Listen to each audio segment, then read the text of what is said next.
Hello, bienvenue sur le podcast, c'est Guillaume Stevenin. Je suis là aujourd'hui pour te partager un nouvel épisode avec Alexandra Schaffer, une artiste incroyable, tu vas pouvoir la découvrir dans un instant. Mais juste avant, j'aimerais te parler de la Podcast Academy, cette formation que je propose pour lancer ton podcast en 3 semaines.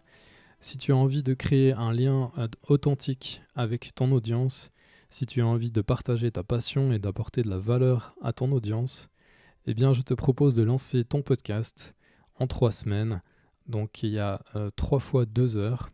Et je vais te proposer les dates suivantes. Donc, pour le mois de février, ça sera le lundi, les 8, 15 et 22 février, de 13h à 15h. Et on va pouvoir regarder ensemble quel matériel il te faut en fonction de tes besoins. On va pouvoir voir qu'est-ce que tu as envie de partager, quels sont les objectifs de ton podcast, quel est le but. On va voir ensemble vraiment en détail tout le fonctionnement du podcast. Tu vas pouvoir le mettre en ligne, tu vas pouvoir continuer à créer tes propres épisodes par la suite. Tu vas pouvoir intégrer le podcast à ton site et vraiment pouvoir connecter avec les gens. C'est un petit peu comme faire du networking, mais en version Covid-friendly. Ça veut dire que t'as pas besoin d'aller voir les gens, c'est eux qui viennent t'écouter. Et ensuite, ils vont pouvoir ça va créer un lien en fait entre toi et ton audience. Donc, si ce que tu proposes, ça match, ça lui parle, à un moment donné, la personne viendra te voir. Et d'un autre côté, eh bien, tu peux simplement déjà partager de la valeur avec les gens, partager des astuces, des choses pour les aider à aller mieux, simplement à se sentir mieux. Voilà, donc je t'invite à me contacter au 079 781 02 76 ou sur le site internet podcastacademy.ch. Donc je rappelle juste les dates, 8, 15, 22 février, c'est les lundis après-midi de 13h à 15h. À part ça, j'ai envie de vous donner la parole. J'ai envie que vous m'envoyiez un petit message audio. Ça peut être soit un feedback sur le podcast, ça peut être votre humeur du moment, ou partager un petit peu de votre passion, ou simplement vous présenter en quelques mots, dire quel est votre métier, qu'est-ce que vous faites, etc. Donc j'ai envie par la suite de faire un épisode avec plusieurs audios que les auditeurs m'auront envoyés. Donc n'hésitez pas à me les envoyer sur WhatsApp, sur Signal. L'application Signal, les signaux de fumée ne fonctionnent pas, je ne suis pas encore abonné. Et simplement vous m'envoyez ça et je vais les rajouter dans un prochain épisode. Donc ça pourrait être sympa d'avoir un petit mélange de vos audios avec ce qui vous passe par la tête, ce que vous avez envie de partager. Tout en restant bien sûr dans la bienveillance et la positivité. Voilà, tout de suite, sans plus attendre, je vous partage l'épisode avec Alexandra Schaffer. À tout bientôt. Alors, bienvenue sur le podcast. Aujourd'hui, je suis à l'Incubateur, atelier de galerie à Bulle, en compagnie d'Alexandra Schaffer. Bonjour Alexandra. Bonjour Guillaume. Bienvenue. Merci. Est-ce que tu pourrais te présenter en quelques mots ? Alors, oui, je suis artiste et designer textile. J'habite le canton de Fribourg. Et ma passion, c'est les formes et les couleurs.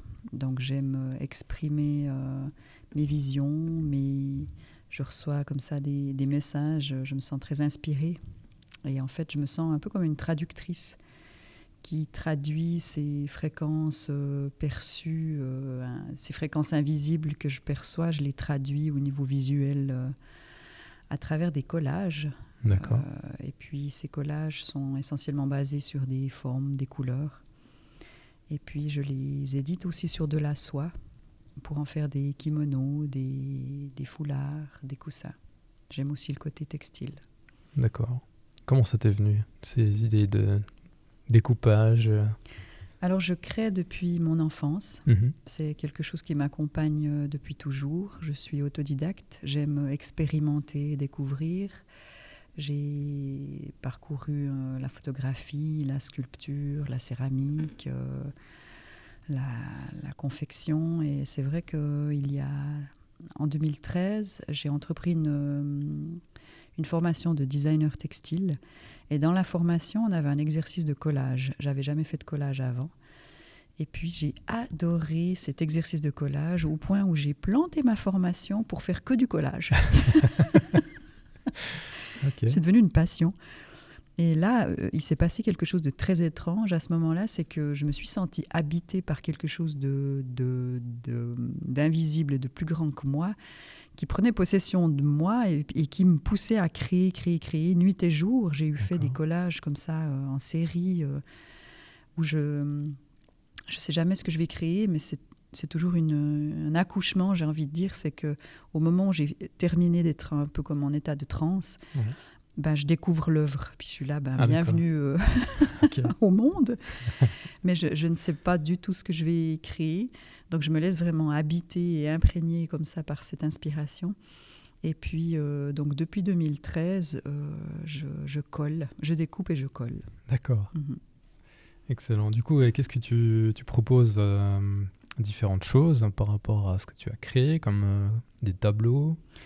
Oui, mes œuvres, en fait, je les édite sur du plexiglas ou de l'aludibond. Donc là, le client peut choisir la dimension qu'il veut.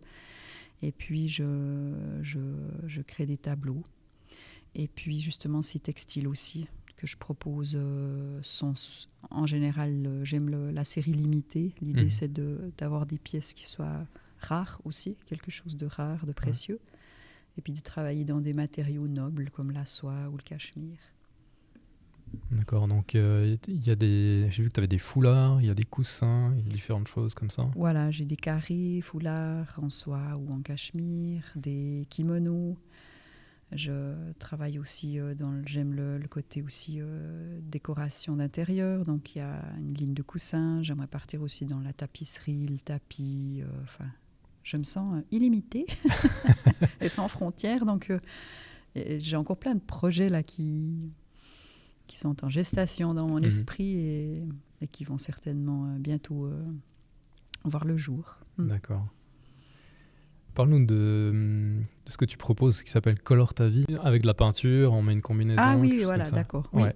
L'idée, voilà, c'est en fait à l'incubateur, donc l'atelier galerie que j'ai conçu en automne 2020. Il y a un espace, un cube, dans lequel on peut entrer avec une combinaison de peintre, donc en étant protégé. Une toile tendue au mur vous attend.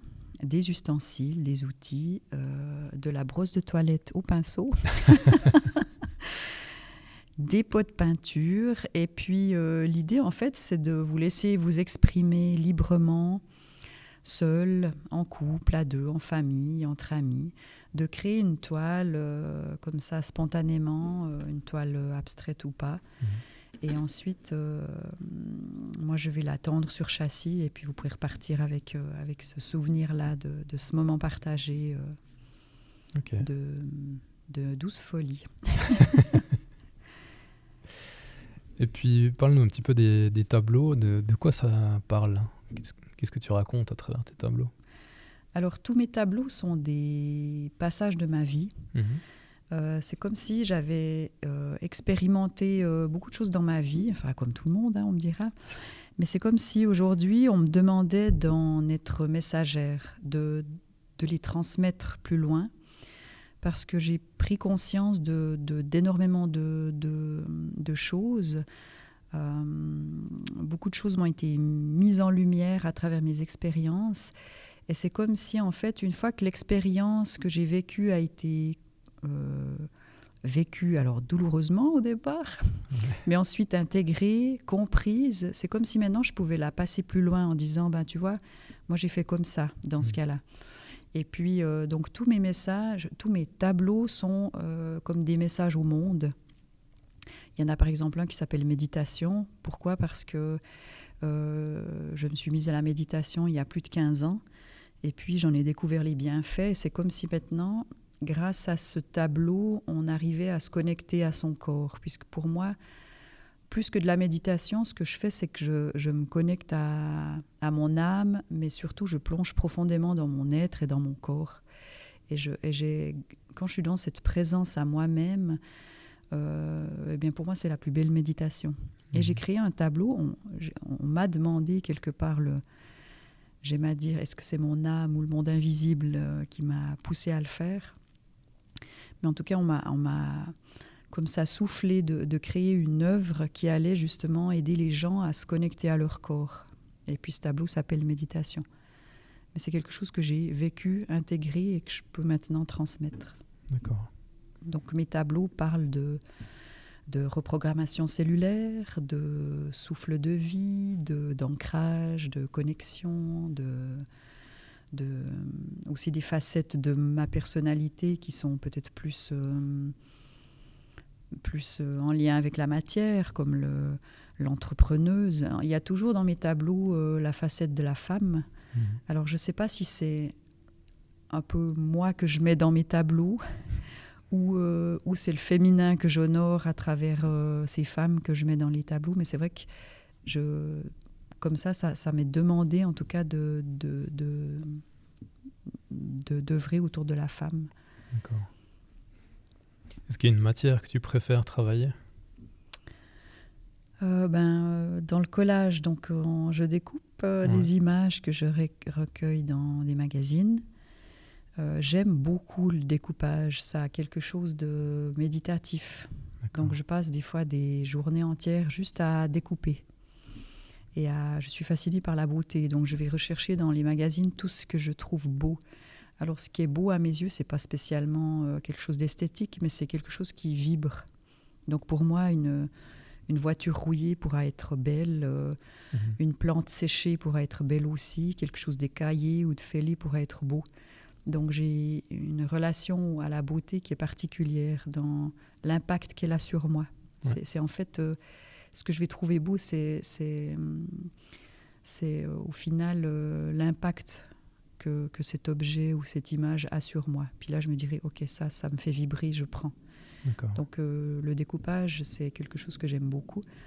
Et puis là, je suis en train de m'orienter un peu plus vers le tridimensionnel pour travailler l'ombre et la lumière. C'est quelque chose qui m'interpelle particulièrement, puisque j'ai aussi encore, quelque part dans ma vie, parcouru... j'ai vécu des expériences qui m'ont amené à plonger dans mon ombre, à y découvrir des choses pas très agréables, des facettes de moi que je reniais. Et c'est vrai que depuis que j'ai plongé dans l'ombre, eh bien, je me sens d'autant plus en lumière aujourd'hui. Et c'est comme si j'avais envie, ça me demandait, ça m'appelait aujourd'hui très fortement de travailler l'ombre et la lumière. Donc je suis en train peut-être de partir sur une autre voie que le découpage ou le collage. Il y a quelque chose qui est en train de gestationner en moi. D'accord. Donc, affaire à suivre. Et qu'est-ce qui t'a éveillé un petit peu par rapport à cette connexion, à ce que tu reçois comme message? Est-ce que c'est le fait de méditer depuis si longtemps, tu penses? Je pense que ça fait partie de ma nature. J'ai toujours été très proche du ressenti, des sensations. J'aime creuser les choses. Je suis quelqu'un de très psychologue aussi, où j'aime comprendre. J'ai pas peur d'aller au fond des choses. J'aime la profondeur des gens, des choses. Et je pense que toutes ces années de recherche, je me sens vraiment comme une exploratrice et je suis quelqu'un de très, très curieux. Et puis, je pense que ce côté-là fait que j'ai comme des antennes. Je suis toujours réceptive à tout ce qui passe dans mon champ de captation. D'accord. Et puis, au final, j'ai affiné quelque part cette écoute ou cette sensibilité. Mais c'est vrai que depuis que tous les matins, je me connecte à mon âme, à mon moi supérieur, et je plonge dans mon corps, je dirais que depuis une année que je fais ça vraiment tous les matins, j'ai vraiment décuplé mes facultés extrasensorielles. D'accord. Et puis cette connexion, ouais. C'est quelque chose que tu as appris ou... Non. Non, c'est venu comme ça. Comme tout ce qui m'a été, j'ai envie de dire, ça m'a été enseigné la vie m'a enseigné. Et vu que je suis très à l'écoute, c'est comme si je reçois des informations et je sens dans mon corps quand il faut prendre telle ou telle direction. D'accord. Quel est le type de personne qui vient acheter tes tableaux ou qui vient commander des produits chez toi? Alors, ce sont des gens qui sont passionnés, qui ont des coups de cœur. Ouais. On adore mon art ou pas. Il n'y a pas d'entre-deux. Et ça me va. Parce que, étant quelqu'un de très passionné, et quelqu'un qui aime ce qui est intense, je pense que ça se sent dans mes œuvres. Donc, c'est les personnes qui ont un coup de cœur. Je ne pourrais pas définir finalement un type de personne, à part peut-être que ces personnes-là sont des personnes qui ont une même sensibilité que moi, aux couleurs, aux vibrations, aux fréquences, à l'harmonie géométrique, à tout ce qui est symbolisme, ou même peut-être aussi à tout ce qui est mysticisme. Donc je pense que c'est un peu d'autres fêlés aussi qui craquent pour mes œuvres. Est-ce qu'il y a des valeurs que tu essaies de transmettre à travers tes tableaux ou Est-ce que c'est des valeurs que tu essaies de transmettre? Oui, je pense que je me sens... je te parlais de messagère justement tout à l'heure, donc je me sens transmettre des valeurs.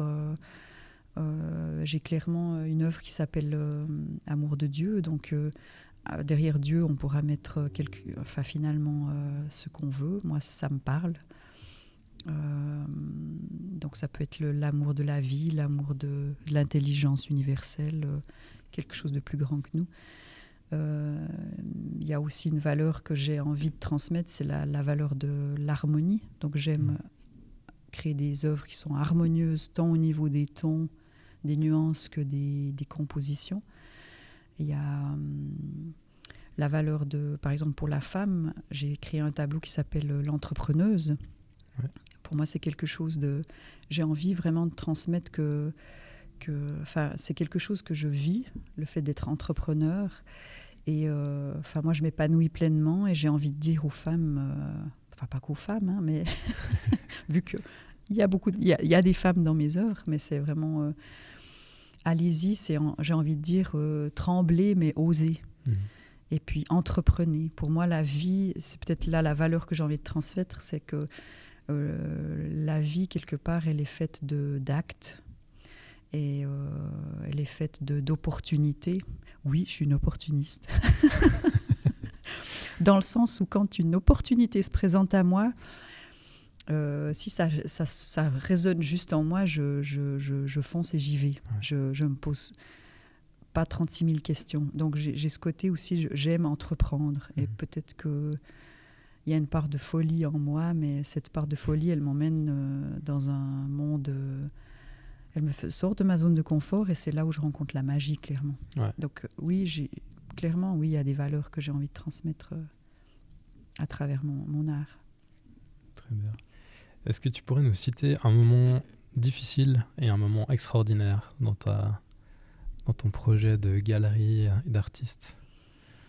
Alors, un moment difficile, l'année passée, en tant qu'artiste indépendante, donc je vis de ma création depuis quelques années. Donc, j'ai fait le saut de quitter mon métier de l'époque. Et puis, l'année passée, mois d'août c'était en 2019. Août 2019, eh bien, j'ai dû me rendre à l'évidence que je n'avais pas un sou de côté, que je ne vendais pas, que j'avais tout essayé, que j'avais pas de quoi payer mes factures pour le mois d'après. Et puis, il y a comme quelque chose en moi qui s'est dit, Alexandra, rends-toi à l'évidence. T'as essayé, ça n'a pas marché, bravo, mais regarde où tu en es. Aujourd'hui, tu ne peux pas en vivre. Donc, je suis tombée très bas dans le désespoir à ce moment-là. Et puis, il m'a fallu plusieurs jours où je pleurais, où je n'avais pas l'idée de comment rebondir, en tout cas en tant qu'artiste, puisque j'ai toutes les casquettes. Donc, j'ai pas... un agent qui qui me représente et puis qui me dit allez, je t'ai trouvé une galerie, là, vas-y. Donc, je fais le démarchage, la compta, le marketing, la communication, j'ai tout. Et puis, du coup, je me retrouvais vraiment seule face à cette... je ne veux pas parler d'échec, mais face à cette fatalité, quelque part. Et puis, là, je me suis rendu compte, quand même, dans cette capacité que j'ai à me remettre en question et à me mettre en une espèce de méta-observation, eh bien, je me suis observée, je suis sortie de cette situation, puis je me suis dit, maintenant, observe. Et puis, en fait, je me suis observée et je me suis dit, mais au fond, Alexandra, il faut que tu t'admettes que ton fonctionnement ne fonctionne pas. Si aujourd'hui, malgré tout ce que tu as fait, tu ne vis pas de ton art, c'est que ton fonctionnement ne fonctionne pas. D'accord. Et puis, je me suis dit, OK, donc il y avait quelque chose de très pragmatique comme ça, où je me suis dit, quand quelque chose ne fonctionne pas, on le change. On met quelque chose qui fonctionne à la place. Et il m'a fallu un temps pour déterminer ce qui ne fonctionnait pas. Puis en fait, je me suis rendu compte que je fonctionnais comme mes parents, à savoir qu'il faut travailler comme des dingues pour avoir peu, qu'on n'a rien sans rien, que l'argent vient dans l'effort, Et puis au final, je me rendais compte que je me dispersais, que je mettais beaucoup d'énergie pour avoir au final des miettes, quoi. Ouais. Puis je me suis dit, mais ce fonctionnement-là, il ne fonctionne pas. En fait, t'es trop... Je me suis rendu compte que j'étais trop dans le contrôle, trop dans le « faut que je fasse, faut que je fasse, faut que je fasse ». Il faut que je trouve comment ici. Et puis, au fond, en étant tout le temps dans ce contrôle, c'est comme si, en fait, je voulais forcer la matière à prendre telle forme, à savoir un revenu. Et puis, à ce moment-là, je me suis dit, OK, ce fonctionnement-là, clairement, pour toi, il ne fonctionne pas. Mets autre chose à la place. Seulement, je n'avais rien d'autre à mettre parce que je n'avais aucune autre référence. Je n'avais pas, dans ma famille, une référence de parents qui avaient fait fortune. Voilà. Et puis, je me suis dit, OK, tu fais comme ça. Ouais. Donc, je n'avais rien à mettre à la place. Et puis, du coup, je suis restée pendant 3-4 jours dans un état de non-connaissance, à me dire que, je ne sais pas. Dès que mon mental essayait de trouver une solution, ouais, mais tu pourrais faire ça. Ma conscience, elle me disait, non, tais-toi, c'est le mental. Au fond, tu ne sais pas. Tu ne sais pas comment faire autrement. Donc, je me suis avouée cette ignorance pendant 3-4 jours. Et c'est là où on parle souvent de lâcher prise. Pour moi, c'est terrible parce que quelque part, on n'a pas le mode d'emploi pour lâcher prise. C'est un concept. Mais au fond, on fait comment concrètement pour lâcher prise? Et je me suis rendu compte en fait que d'être dans cet état d'ignorance pendant plusieurs jours, j'ai réellement lâché prise. D'accord. Et puis ce lâcher prise m'a amené la solution. C'est comme si après ces 3 jours de vide, d'accueil en pleine conscience de cet état de non-connaissance, que la solution est venue à moi. Et c'est comme si en fait, là j'ai pris conscience en fait que mon âme, elle savait. Si mon mental ne sait pas, mon âme sait. Et j'ai demandé simplement à mon âme, j'ai dit montre-moi, parce que moi avec mon mental, je ne sais pas comment faire. Et à ce jour-là, c'est comme si les solutions me venaient. On me présentait à certaines personnes, je sentais d'aller là ou à un autre endroit, je sentais que petit à petit, les choses commençaient à se réouvrir. D'accord. Et c'est comme si j'étais beaucoup plus alignée. Et au final, j'étais moins dans l'effort, le contrôle et la maîtrise, mais j'étais plus dans l'être, dans le laisser faire la vie. Les choses vont venir à toi. Et je pense qu'en étant dans cet état de vibration, j'ai comme attiré à moi les bonnes personnes. Et ça a déclenché des ventes, des collaborations. Donc voilà, pour la question du moment le pire. Mais en même temps, tu vois, dans ce moment-là, il y avait le moment le plus magique aussi. Ouais. Donc pour moi, il renferme... Pour moi, tout dans la vie a toujours les 2 facettes. Je ne dissocie pas, en fait, ces 2 polarités. Dans le chagrin, pour moi, il y a la joie cachée. Dans l'ombre, il y a la lumière. Donc, dans ce moment-là, j'ai touché, je suis plongée dans l'ombre, le désespoir. Et en même temps, j'ai rebondi et j'ai trouvé un nouveau fonctionnement, un nouvel état d'être. Et puis, ça a été juste magique. Et depuis, je fonctionne comme ça pour tout. Est-ce que si tu pouvais te parler à toi il y a 5 ans en arrière, si tu pouvais revenir il y a 5 ans en arrière et te dire quelque chose, qu'est-ce que tu te dirais? Waouh.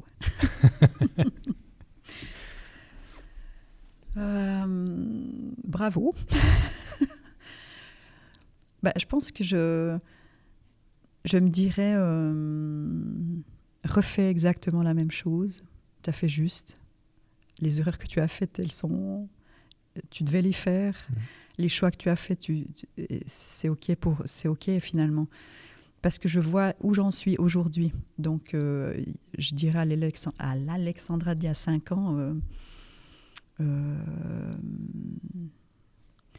pose les mêmes choix, vis ta vie exactement comme tu l'as fait. Sache qu'aujourd'hui, 5 ans après, je suis quelqu'un de pleinement épanoui et qui est fier de qui j'ai été il y a 5 ans. Donc, même avec mon ignorance, avec mes erreurs, avec mes doutes, mes hésitations, je ne pense pas qu'il existe une voie meilleure qu'une autre. Et la voie que j'ai prise il y a 5 ans, les choix que j'ai faits il y a 5 ans, eh bien, ils m'ont amené où j'en suis là aujourd'hui, donc ils conviennent. Très bien. Est-ce qu'il y a des personnages ou des livres qui t'ont inspiré, que tu auras envie de partager? Oui. Je pense qu'il y a un avant et un après. Je garderai, je pense, toujours comment dire ça? Une place dans mon esprit, puisque c'est quelqu'un que j'écoute encore souvent. C'est Franck Lobvet. C'est un médium thérapeute français que j'ai découvert sur YouTube il y a 5 ans, je crois.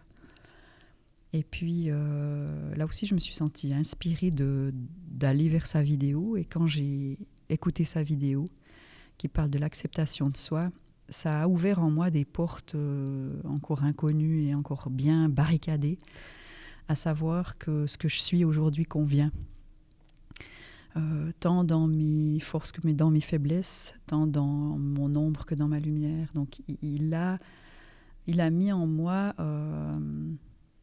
il a ouvert la porte de la connaissance de qui je suis. Puisque lui parle en fait que le monde qui nous entoure n'est qu'un reflet de notre monde intérieur. Et si on se met à observer ce qui se passe autour de soi, eh bien on se met à s'observer soi. Donc je me suis mise, en tout cas pendant 2 ans, à passer en revue tous les gens qui m'entouraient. Et quelque part à relever les facettes que je percevais chez ces personnes-là, et puis à les faire miennes, et à me dire, ok, chez cette personne, ça me dérange, peut-être, je ne sais pas moi, de la jalousie, du mensonge, de la manipulation, et puis je me dis, c'est la tienne, c'est ta manipulation, c'est ta jalousie, c'est ton mensonge. Et c'est comme si en fait je me réappropriais ces parts de moi, ces parts d'ombre, que j'avais jusqu'alors condamné, banni et puis caché au plus profond, puisque personne n'a envie de s'avouer menteur, traître, manipulateur, jaloux. Et c'est en fait grâce à ce Franck Lobvet que j'ai commencé à aimer mes ombres et à développer un réel amour de moi. Là encore, on parle souvent de développer l'amour de soi, mais pour moi c'est aussi un concept. Alors que au moment où j'ai perçu toutes ces ombres que je niais, que je cachais au fond de moi, je me suis dit, mais Alexandra, là, tu es clairement dans le désamour. Il y a toute une part de toi que tu nies et que tu rejettes. Et petit à petit, en prenant conscience de ça, je me suis mise à aimer ces parts de moi et à développer beaucoup plus d'amour de moi. Et en développant cet amour de moi, en ayant au final accueilli et accepté d'avoir des ombres, c'est comme si je pouvais enfin accueillir celles des autres. Oui, il ment. Et alors ? Aujourd'hui, j'en ris. Oui, je peux être une menteuse. et je pense que je me suis jamais sentie aussi humaine que depuis que j'accueille, alors on pourra dire des défauts finalement, mais que je suis imparfaite. Et que je peux du coup aussi accueillir l'imperfection des autres autour de moi. Et je trouve que la vie et les relations sont beaucoup plus joyeuses depuis. D'accord. Donc merci à Franck Lobvet. Je mettrai le lien dans la description. Volontiers. Ça va intéresser du monde. C'est un joyau. Qu'est-ce que tu as envie d'apporter au monde ? La lumière.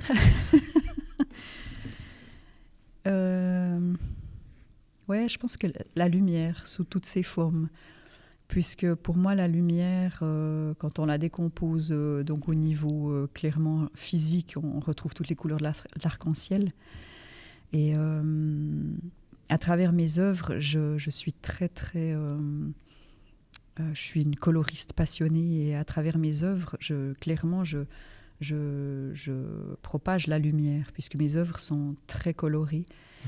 Et j'ai envie justement d'apporter dans les intérieurs ou sur des vêtements vraiment cette lumière éclatante des couleurs.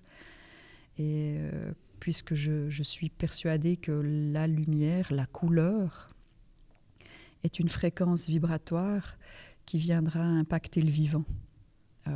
Et j'en ai fait l'expérience moi-même. Et ouais, je pense que la lumière, d'où le nom de ma marque de textile qui s'appelle Lux, qui veut dire lumière en latin. Voilà. Excellent. Est-ce que tu as des choses qui sont prévues prochainement, que tu as envie de nous partager, des événements qui seront soit en ligne, soit ici ? Oui, alors on a une merveilleuse exposition qui va commencer le 14 février à la Saint-Valentin. C'est du 100% love pour cette Saint-Valentin. Donc, l'adresse de la galerie, donc ici l'incubateur, c'est la route de la Pala 100 à Bulle. Et puis sur notre building, on a un immense 100. Et chaque fois que j'y viens, je vois ce grand 100. Et je le trouve juste génial. Et je me suis dit, mais il faut que j'en fasse quelque chose un jour autour de ce nombre 100. Ouais. Puis je me suis dit, mais fais voir du 100% love, quoi. Ces temps, on a besoin d'amour, on a besoin de sourire, de couleurs roses, de joie, de légèreté, de jeu. Et puis je me suis dit, mais je pousse un peu plus loin encore le concept du 100 et j'expose 100 créateurs. Donc l'idée, c'est de créer une exposition avec 100 créateurs, techniques libres. Donc nous avons de l'art visuel, mais aussi chanteurs, danseurs, sculpteurs, conteurs, musiciens, des créateurs qui expriment à leur façon l'amour.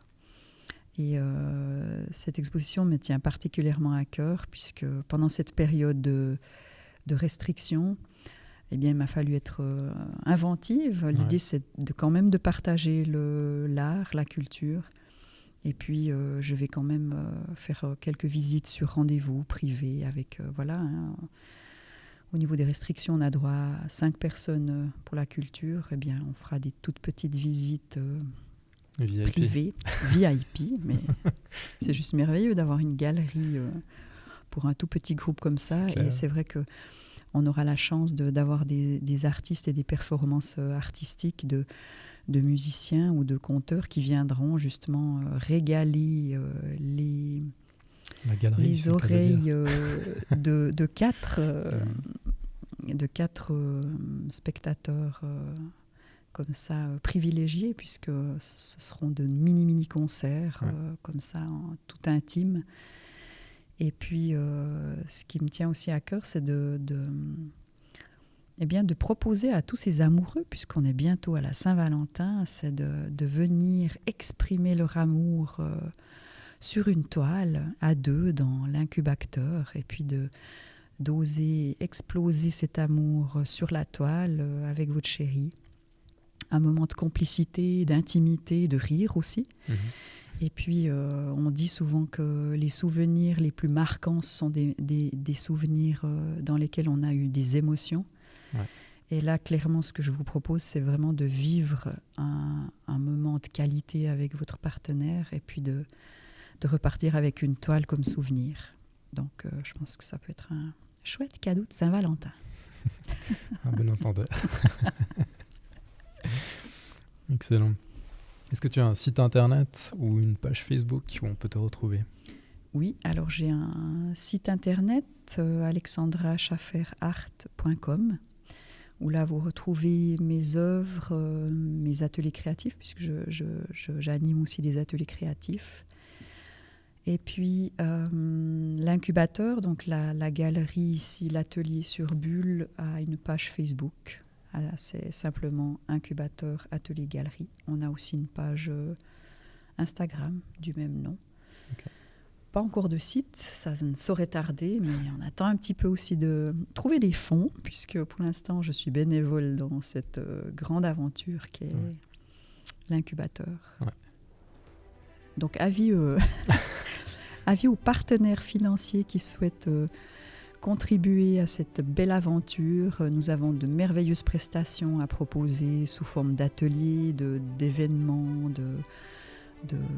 d'œuvres aussi à proposer aux gens qui souhaitent soutenir